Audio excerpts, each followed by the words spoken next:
All men dream, but not equally. And those who dream by night in the dusty recesses of their minds will wake in the day to find that it's vanity. But the dreamers of the day are dangerous men, for they may act on their dreams with open eyes to make them possible. T.E. Lawrence.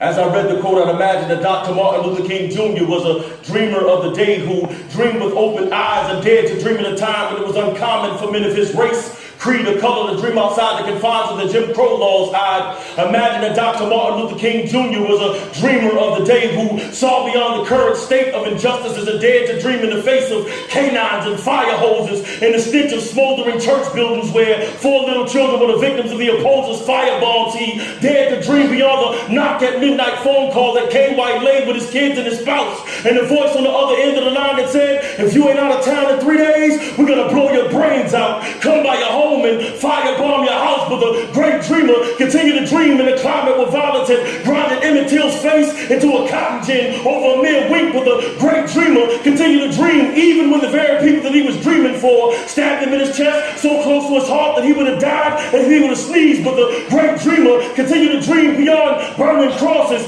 biting handcuffs, and piercing sirens, greeting their violence with a call for peace until a sniper pulled out the piece and bah!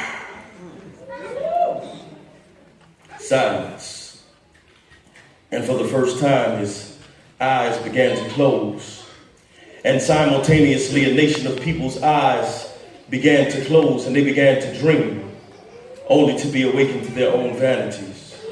So my topic discussion today is, I dare you to dream with your eyes open, focused on not just seeing, but being a dream, not just learning about, but learning from Dr. King to ensure that you never become the dream deferred. Understand that a dream is merely a fantasy if you're not willing to put in the work to make it to your destiny. So the most important investment that you can possess next to God himself is a sweat equity, because there's going to be some difficult days ahead, but we can't stop now.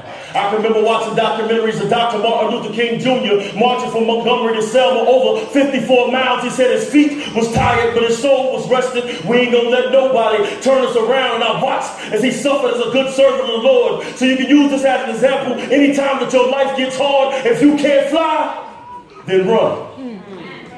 If you can't run, then walk. If you can't walk, then crawl. But whatever you do, you have to keep moving forward. You have to keep moving towards the dream somehow. He spoke about the urgency back then. I'm here to tell you today, the urgency is still now. Different day, same message. Just because the heck we in ain't the heck it's been, don't mean we get to confuse this place with heaven. I'm telling you, sisters and brothers, the urgency is still now. For 4 little girls being involved in a church in Birmingham, Alabama, to 9 people in the church in Charleston, South Carolina that was gunned down. The urgency is still now.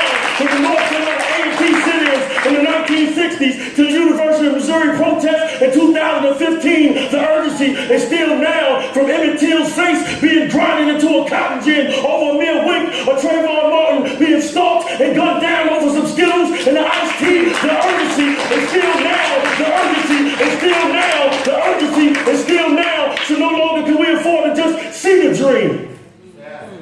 We have to be the dream.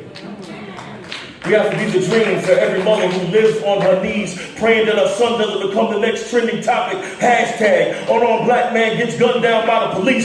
We have to be the dream for every disenfranchised teen who's watched the American dream become the ghetto's nightmare, because they live right there off the Martin Luther Kings, where every day they can watch their dreams get shot and buried in the dirt. So we have to be their dream so they never become the dream deferred. We have to be the dream for a little girl in a South Carolina classroom who was gruesomely beaten by the police in the midst of her classmates and a teacher who was too afraid to speak. But we remember not the words of our enemies, but the silence of our friends. Word of Dr. Martin Luther King. So for her, I'll be the dream. I'll be the dream for my grandmother who never turns her back on me. I'll be the dream to ensure that I preserve her legacy. I'll be the dream to make sure that they see my city in a better light. For all of my friends that died before their times, I make sure that I speak life. I am the voice for the voiceless, the downtrodden and hurting. I'll be the dream that God calls me home and says, well done.